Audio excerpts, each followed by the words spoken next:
It is said that when humans came to this world, giants, the children of the gods, were already an ancient race.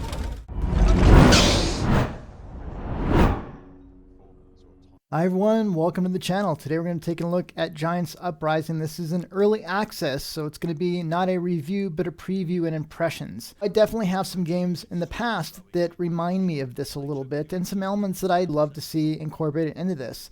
So first off, it does have a really fun style to it, and it's a unique perspective on a world that you're usually not getting. You're going to get some nice motion graphics at the beginning to kind of fill you in on this world, but pretty quickly early on, you're going to jump into this world where you're playing through the whole game as a giant, and you start off with this really cool first-person perspective. You can really see how good and detailed the graphics fidelity is in this game. And when this was happening, I said, gosh, this is a beautiful game. I can't wait to play this. And as you're going through this opening, you're just like, okay, this feels maybe not like you're a giant right now, but you feel like you're big in this world, or at least this world is big around you. But as soon as you actually get control of the game, you're put into a third-person view, and the way the camera is adjusted and positioned, you actually feel a little bit small, even though you're supposed to be this giant.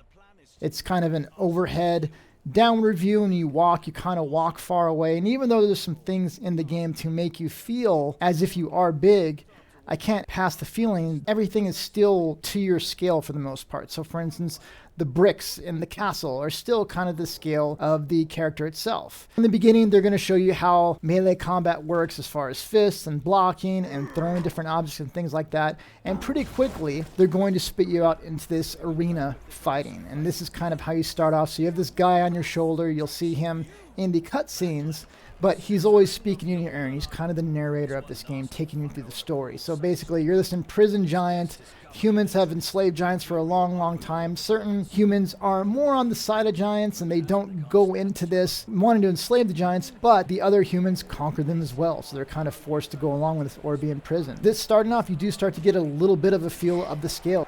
And some of the things that might help sell the scale here in a lot of these scenes is everything's to scale for a giant right now. So maybe if there was other things human size, doorways and torches on the ground that are more on human level, in just a little bit you'll get some ideas on the scale working a lot better. But right now there's not too much in the scene to help me get the idea that these guys are giants and everything else around them should be small. This was my favorite part of this in-progress version of the game that really gave you that sense of scale. Is you have all these humans around here, you're kind of busting out of this place, and this is more of a scripted section to where I feel like this game would really benefit of going a little bit more this direction. I wouldn't say it's Uncharted type of level of interactions, but like this shot right here, it gives you a great sense of scale. You're this huge giant, and everything else around you is small. But right as I'm getting to really enjoy this, it ends, and then you're on to the next section. So compared to another game, the Peter Jackson King Kong game that came out way back in 2005, the camera's a little bit lower, and Kong is taking up a little bit more of the screen. Now, being a huge giant ape, obviously a lot more agility. Our giant, I don't think, is supposed to have this feel to it, but based on how the camera is laid out, you get the idea that the mass is bigger. Now, the games aren't the exact same. You need to be able to see all the humans shooting arrows and everything around you in the other game, so it's a little bit harder. But I feel like the mass is a lot more present here. And I am going to talk about, in this game, you play a big chunk of the game as regular people and the scale, and you're more agile. And then in shorter chunks of the game, you play as Kong. You're less agile, you're more clunky, but you get just enough of a feel of it to where you get to really enjoy that. And again, that's crazy. This is way back in 2005, so long ago. But going back to this game, it's interesting to think about that, because based on the camera angle, jumping back, you can see some things still give you that sense of scale, especially when you're on the buildings and things like that, and you see the humans on the ground.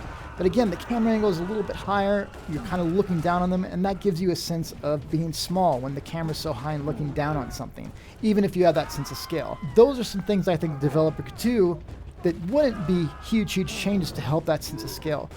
The only downside of this, though, and again, I'm just using the King Kong game as a comparison. As far as the levels we've seen so far, every single level and every second of gameplay is you playing as the giant. And it would make sense that a lot of the controls feel sluggish because you're controlling this massive, massive being. And for it to move, it's not going to be as agile as, say, even a 200-pound, kind of bigger human being. You're not going to be able to move around that same way. With that being the only way you're playing, it does feel like the controls aren't responsive, even though it might be perfect for something this scaled. Say hi.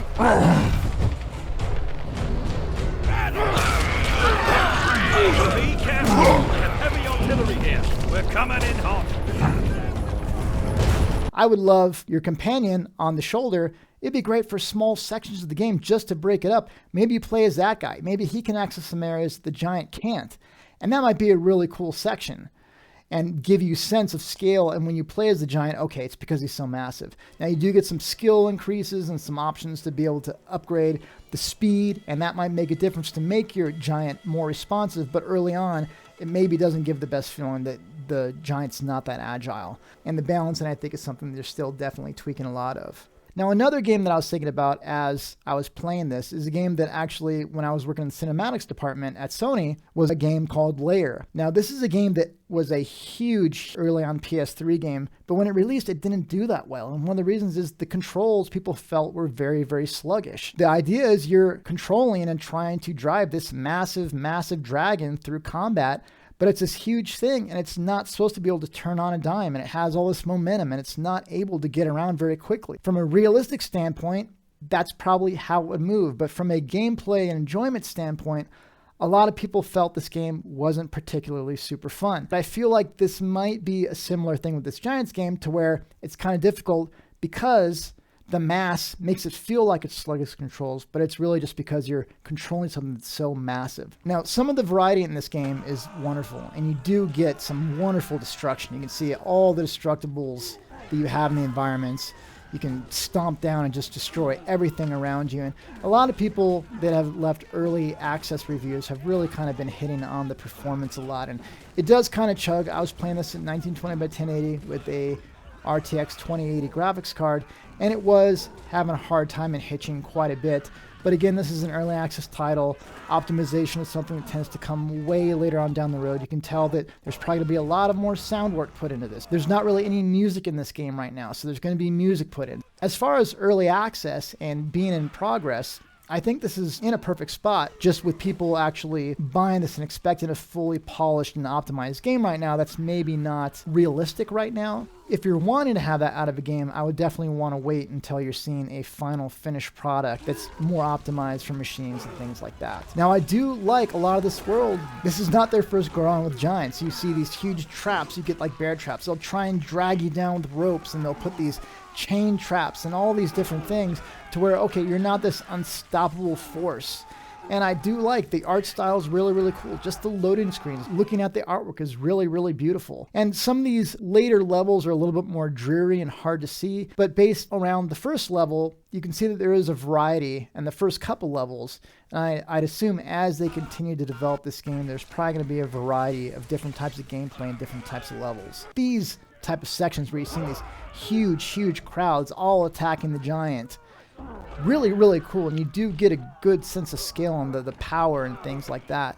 Now, you do have options for health, so if you're getting hurt and you take out a bunch of guys, that's going to bring back your life. You can also eat cow meat, bring back your life as well. This game, I think, has a lot of promise. It's just kind of difficult because they're going for this huge thing that you're controlling at all times, and I feel like maybe splitting it up and changing it every now and then to your companion might help give you an idea that it's not sluggish controls, it's just you're controlling this massive, massive being. Now, of course, that's obviously a huge undertaking for the developers, and I'm not by any means saying they should do that, but it is something that worked well in that King Kong game. You got just enough as playing Kong where you wanted more of it, but it wasn't so much where you were actually not enjoying the what felt like sluggish controls. This is just my early impressions of the game as it exists now. You only have a few playable levels as it is, but really, really fun. Definitely something worth keeping an eye on. It's a very interesting idea, and if they tweak all these little things, for the most part, I think it could be a very engaging and fun experience. But sometimes those little things that make up the gameplay mechanics can take a long time to really lock down and master. So with that, thank you very much for listening and watching, and we'll see you on the next Azart.